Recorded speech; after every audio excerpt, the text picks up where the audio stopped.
Hello friends, welcome back to my YouTube channel. आज class 17 है जिसमें हम लोग हिस्ट्री का क्रैश कोर्स करते थे।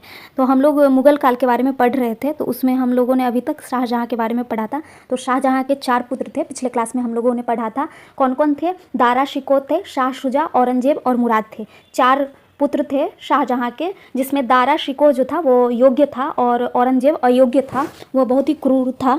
तो वो अपनी राजगद्दी दे देता है। शाहजहाँ किसको दे देता है? दारा शिकोह को दे देता है। लेकिन उससे युद्ध करके औरंगजेब जीत जाता है। तो उसके बाद औरंगजेब का कार्यकाल आ जाता है, वो शासन के लिए गद्दी पर बैठ जाता है। तो चलिए आज का क्लास स्टार्ट करते हैं, जिसमें हम लोग औरंगजेब के बारे में पढ़ते हैं। औरंगजेब का जन्म कब हुआ था? 1618 ईस्वी में हुआ था। माता का क्या नाम था? मुमताज। मुमताज बेगम थी इसकी माता। इसके सारे की माता शाहजहाँ की एक ही पत्नी थी। कौन थी? मुमताज़ थी, जिसके लिए इसने शाहजहाँ ने ताजमहल बनवाया था। उसकी मृत्यु कैसे हो गई थी मुमताज़ की? तो मुमताज़ की मृत्यु हो गई थी 14वें पुत्र को जन्म देते हुए मृत्यु हो गई थी। तो 14 जो बच्चे थे उनके 14 में से 7 ही बचे और बाद बाकी 7 की मृत्यु हो गई। 7 में 4 पुत्र रहे और 3 पुत्रिका थी। तो पुत्री कौन कौन थी? जहाँ आरा, रोशन आरा और गौहर आरा। और पुत्र कौन कौन थे? दारा शिकोह, शाह शुजा, औरंगजेब और मुराद था। तो टोटल 4 पुत्र थे और 3 पुत्री थी। तो 4 पुत्र कौन कौन थे? दारा शिकोह, शाह शुजा, औरंगजेब और मुराद थे, जिसमें शाहजहाँ अपनी राजगद्दी किसको दे देता है? दारा शिकोह को दे देता है। लेकिन औरंगजेब उससे युद्ध में जीत जाता है और उसे हरा करके वो राजगद्दी पर बैठ जाता है। औरंगजेब एक बहुत ही क्रूर राजा था। इसका जन्म कब हुआ था? 1618 ईस्वी में हुआ था। माता का नाम मुमताज़ था। विवाह रबिया बीबी, इसकी बीबी का क्या नाम था? रबिया बीबी, ईरान की राजकुमारी थी। दिलरास बानो बेगम थी। केशव नारायण मंदिर को तुड़वा दिया। तो औरंगजेब जो है वो केशव नारायण मंदिर को तुड़वा दिया। वीर सिंह बुंदेला में जो था उसे तुड़वा दिया। तो ये अपने धर्म को तो प्यार करता था, लेकिन वो दूसरे धर्म के प्रति इतना घिन भावना रखता था, वो देखना नहीं चाहता था। और उसको वो सारे दूसरे धर्म के लोग अगर इसके धर्म को नहीं अपनाते थे तो या तो उसे मार देता था, उसकी मंदिरें को तोड़ देता था, तो कुछ गलत करता था, जान से मार देता था, कुछ भी करता था। तो इसलिए ये अच्छा राजा नहीं था। किससे होता है? औरंगजेब की बीबी कौन थी? रबिया बीबी थी। इसने केशव नारायण मंदिर को तुड़वा दिया था। जाट विद्रोह किया था। नेतृत्व इसका कौन किया था? गोकुला किया था और राजा राम किया था। राजा राम और गोकुला दोनों हिंदू होते हुए भी केशव नारायण मंदिर को तोड़ दिया। तो इसके जो मंत्री होते थे वो सब हिंदू भी होते थे, लेकिन इसका इतना ज़्यादा वर्चस्व था अपने जाति पर, अपने शासन पर, कि तो भी दूसरे धर्म के लोगों को ये नहीं रहने देता था। पुत्र इसका कौन था? अकबर द्वितीय था, जो कि विद्रोह करता है। वैसे औरंगजेब के बाद लगभग शासन समाप्त ही हो जाता है। इसका जो पुत्र होता है अकबर द्वितीय, ये शरण किसके पास लेता है? तेग बहादुर के पास लेता है, जो कि दिल्ली में है। सर कटवा दिया था उसका। संभाजी खाल उधेड़ दिया। संभाजी थे उसका, इसने खाल उधेड़ दिया था।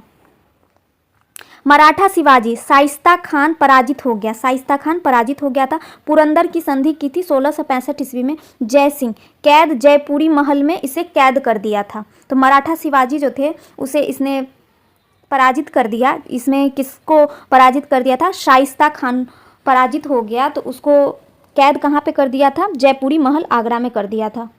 इसने जजिया कर वापस ले आया। जजिया कर बंद हो गया था, फिर से औरंगजेब जजिया कर वापस ले आया। कब लाया? 1679 ईस्वी में लाया। शतरंज पर इसने रोक लगा दिया। संगीत पर रोक लगा दिया। कला पर भी इसने रोक लगा दिया। कुछ आय के कोई माध्यम ही नहीं रहने दिया। हर चीज़ पे रोक लगाते जा रहा था। इसे बस अपने धर्म से प्यार था और कुछ से भी नहीं। वो भी उसको प्यार नहीं था, वो जिद्दी हटी टाइप से था। चित्रकला पर इसने रोक लगा दिया। घटना कमल शैली का विकास हो रहा था, उसको उसने रोक लगा दिया। शरिया कानून लगा दिया। बीबी का मकबरा बनाया है औरंगाबाद में इसने बीबी का मकबरा बनाया गया है, जिसको क्या बोला जाता है? ताजमहल का घटिया नकल। तो इसने वैसे भी वो बेमन से बनाया था। ये अपनी बीबी से उतना प्यार नहीं करता था, लेकिन इसकी बीबी जिद पर अड़ी रही कि नहीं, मुझे भी, मेरे लिए भी ताजमहल बनवाओ। तो इसने बोला कि चलो तुम्हारे लिए भी बनवा देता हूँ। अपना इजाज़त दे दिया लोगों को कि जाओ इसके लिए भी बनवा दो। तो वो जो है औरंगाबाद में बीबी का मकबरा, उसे ताजमहल का घटिया नकल कहते हैं।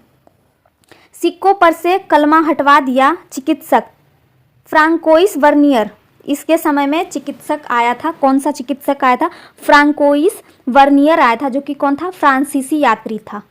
सूबों की संख्या इसके समय 20 थी। मृत्यु इसकी 20 फरवरी 1707 ईस्वी में हो गई।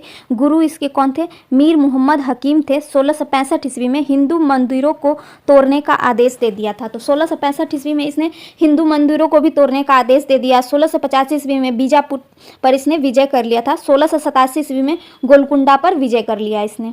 अब इसके बाद लगभग मुगल शासन समाप्त हो जाता है औरंगजेब के बाद, क्योंकि वो बहुत दरिद्रता से जाने लगता है, क्योंकि उसके सब कुछ बिकने लगते हैं। उसके एक छोटे छोटे सुराही, मटका, ये छोटे छोटे सामान तक इसके बिकने लगे इसके खाने पीने के लिए, क्योंकि इसने हर चीज़ पे रोक लगा दिया था। कला पे रोक लगा दिया था, संगीत पे रोक लगा दिया था, चित्रकला पे रोक लगा दिया था। तो इसके पास आय के कोई साधन ही नहीं रहे। इसका पिता जो शाहजहां था वो बहुत सारा मकबरा ही बना दिया, जिसमें बहुत सारे पैसे उसने खर्च कर दिए, और इसने हर चीज़ पे रोक लगा दिया।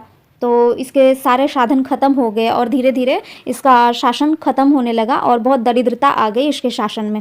तो इसके बाद हम लोग पढ़ते हैं उत्तर मुगल काल में, जो कि 1707 से 1857 ईस्वी तक रहा, जिसमें बहादुर शाह मुअज्जम था, जो कि गोलकुंडा अभियान चलाया था। शाह ए बेखबर, कुछ पता नहीं है इसके बारे में। शाह ए बेखबर जो था ना, उसके बारे में कहा जाता है कि इसे कुछ भी पता नहीं था, कैसे राज्य चलाना है, क्या करना है, कुछ इसे पता नहीं था।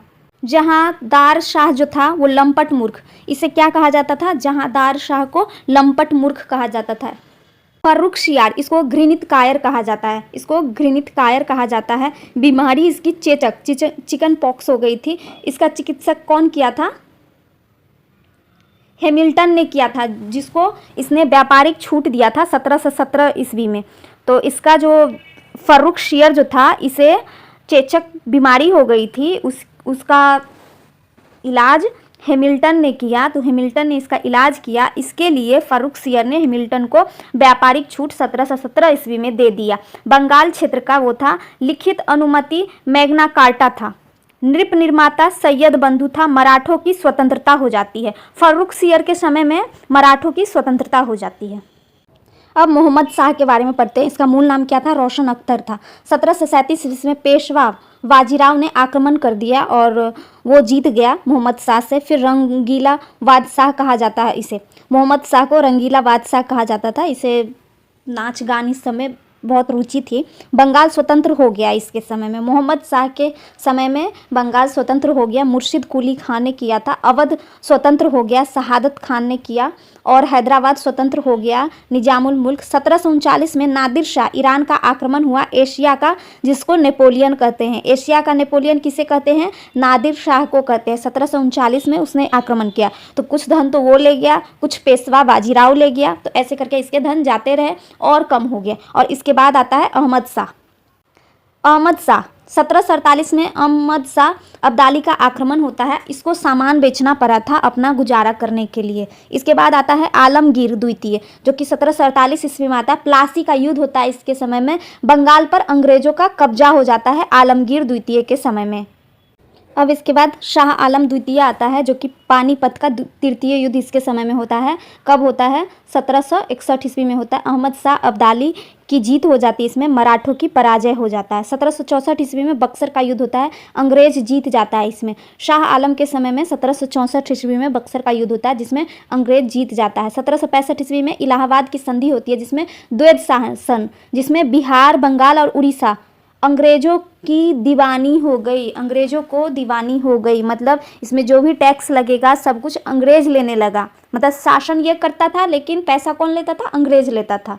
तो अब ऐसा होने लगा, धीरे धीरे इसकी शासन चली गई और अंग्रेज का शासन आने लगा भारत में। शाह आलम को पेंशन देने लगा अंग्रेजों ने। तो अंग्रेजों ने पेंशन फिक्स कर दिया कि हम तुमको इतना पैसा देंगे, अब तुम शासन करो, हम तुमको इतना पैसा देंगे और तुम यहाँ पर शासन करो। तो ऐसा होने लगा, अंग्रेज पैसा लेता था, सारा पैसा वो लेता था, ये शासन करता था और इसको पैसे उसके बदले मिलते थे, पेंशन मिलते थे। अकबर द्वितीय ये पेंशन भोगी था, ये तो पूरा ही पेंशन पे ही ये रहता था। इसका राजपाट ही पेंशन पे चलता था, मतलब सैलरी पे चलता था। तो इस समय तो अंग्रेजों का पूरा ही वर्चस्व हो गया था, अंग्रेजों के संरक्षण में गद्दी संभालने लगा। मतलब अंग्रेज ऊपर वाले पोस्ट पे रहते थे और नीचे वाले पे अकबर द्वितीय रहते थे, जो कि औरंगजेब का पुत्र था। राजा की उपाधि राम मोहन राय लंदन भेजा पेंशन बढ़ाने के लिए। तो राम मोहन राय को इसने लंदन भेजा था पेंशन बढ़ाने के लिए, अपनी पैसा बढ़ाने के लिए। अब ये अंग्रेज़ों के अंदर आ गया। अब हम लोग बहादुर शाह द्वितीय के बारे में पढ़ते हैं। इसका पुस्तक है जफ़र। बहादुर शाह जफ़र था ये।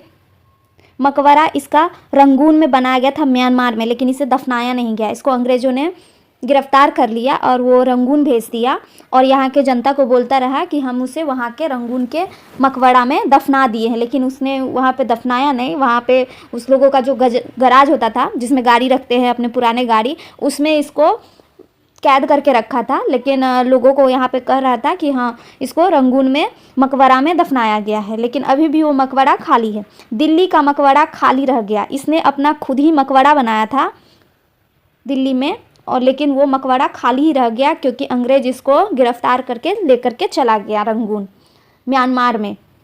1857 के विद्रोह का नेतृत्व इसने किया था। बहादुर शाह द्वितीय ने 1857 का जो विद्रोह हुआ था उसका नेतृत्व किया था और उसी के फलस्वरूप अंग्रेज़ इसको लेकर के चला गया था रंगून। तो अब ये क्लास ख़त्म होता है और मुग़ल काल के बारे में भी ख़त्म होता है, क्योंकि इसके बाद मुग़ल काल जो होते हैं वो समाप्त हो जाते हैं। मुग़ल का जो शासन होता है वो समाप्त हो जाता है पूर्णतः। अब अंग्रेज़ों का आधिपत्य हो जाता है हमारे भारत पर।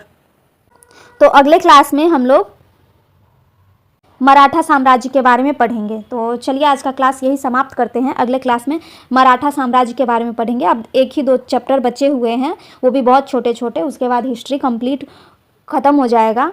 तो चलिए आज का क्लास यहीं समाप्त करते हैं। अगर वीडियो अच्छा लगा हो तो वीडियो को लाइक करें, चैनल को सब्सक्राइब करें और बेल आइकन दबाना ना भूलें। मिलते हैं अगले वीडियो में, तब तक के लिए थैंक यू।